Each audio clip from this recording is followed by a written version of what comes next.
ካብ ስጋ ዝተወልደ ስጋ እዩ ካብ መንፈስ ዝተወልደ ከዓ መንፈስ እዩ ይብሎ ማለት እዩ ሕጂ ካብ ስጋ ዝተወልደ ስጋ እዩ ካብ መንፈስ ዝተወልደ ከዓ መንፈስ እዩ ስለዝበለ ጎይታ ኢየሱስ ክርስቶስ ታ ካብ መንፈስ ዝተወልደ መንፈስ እዩ ቦግ አቢሎም ወሲዶም ሰብ መንፈስ እዩ ዝብል ስቴትመንት ይስራሓሉ እዩ ማለት እዩ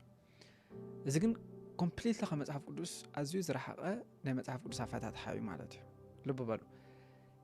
ጎይታ ኢየሱስ ክርስቶስ ኣብዚ ቦታ እዚ ካብ ስጋ ዝተወልደ ስጋ እዩ ካብ መንፈስ ዝተወልደ መንፈስ እዩ ቅድሚ ምባሉ ንኒቆዲሞስ ክልተ ካልእ ኤግዛምፕል ይብዎ ማለት እዩ መጀመርያ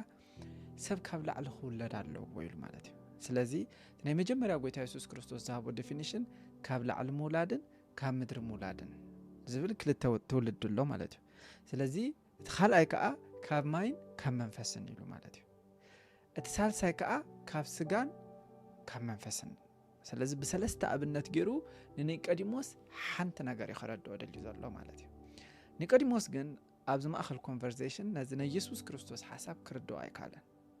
ስለዚ ከመይ ገይሩ ሰብ ምስ ኣረገት ናብ ከርሱ ድዩ ኣትዩሲ ከመይ ኣቢሉ ይውለድ ምክንያቱ ኒቆዲሞስ እንታይ እዩ ዝመስሎ ዘሎ እቲ ካብ ላዕሊ ምውላድ እቲ ካብ መንፈስ ምውላድ ምስቲ ናቹራል በርዝ ወይ ከዓ ምስቲ ተፈጥራዊ ሙላድ ተሓዊስዎ ኣሎ ማለት ስለዚ ጎይታ ኢየሱስ ክርስቶስ ይብሎ ኣሎ ብዛዕባ ተፈጥራዊ ሙላድ ኣይኮንኩን ዛረበካ ዘለኹ ብዛዕባ መንፈሳዊ ኣወላልዳዊ ብዛዕባ ዳግም ልደት ይዛረበካ ዘለኹ ይዝብሎ ዘሎ ጅራዩ ነዚ ክረድኦ ክደሉ ከሎ እንታይ ኢልዎ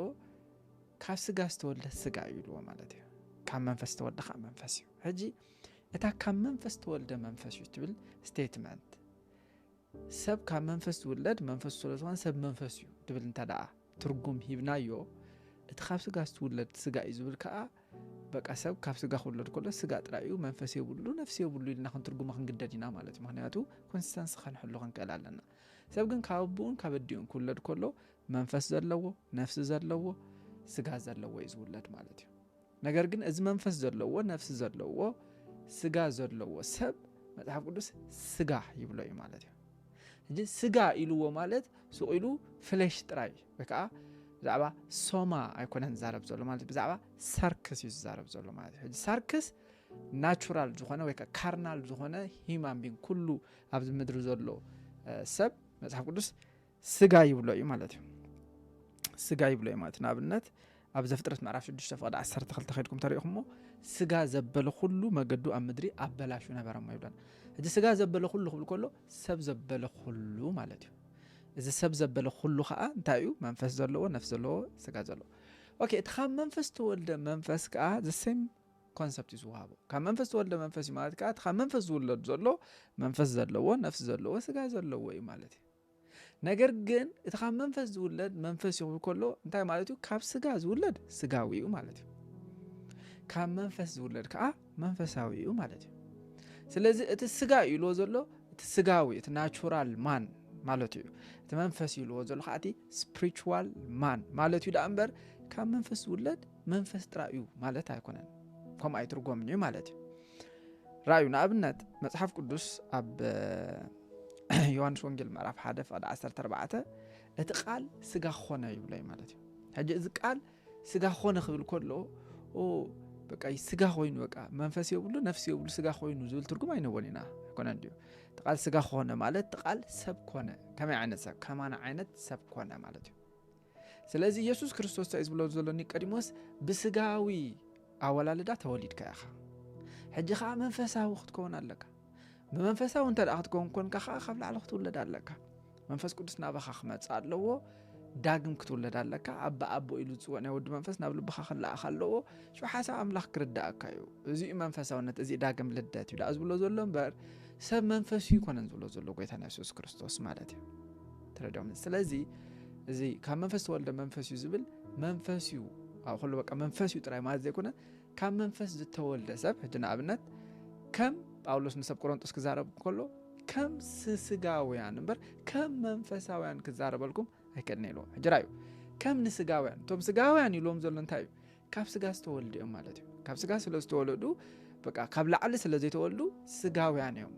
ተፈጥራዊ ሰብ ምክንያቱ ተፈጥራዊ ሰብ ናይ እግዚአብሔር መንፈስ ነገር ኣይርድኦን እዩ ክርድኦ ኣይክእልን እዩ ብመንፈስ ዝምርመር ስለ ዝኾነ ንዑሽነት ይብሎ ኣሎ ማለት እዩ ንዓና ግን ኣምላኽ ብመንፈሱ ገይሩ ገሊጽልና ንሕና መንፈሳውያን ይብል ጳውሎስ ማለት እዩ ስለዚ ካብ ማይን ካብ መንፈስን ኩልኮሎ እቲ ናይ ማይ ልደት እቲ ተፈጥራዊ ልደት እዩ ማለት እዩ ምክንያቱ ሰብ ኩልድ ከሎ ናይ ሰበይቲ ማህፀን ማይ ክፈስስ ኣለዎ እዚ ናቹራል በርዝ እዩ ማለት እዩ ጎይታ ኢየሱስ ክርስቶስ ክንቅበል ከለና መንፈስ ቅዱስ ናብ ልብና ክመጽእ ከለኻ እዚ ሱፐር ናቹራል በርዝ እዩ ማለት እዩ እንደገና ካብ ላዕሊ ኩልድ ከሎ ሰብ ጎይታ ተቀቢሉ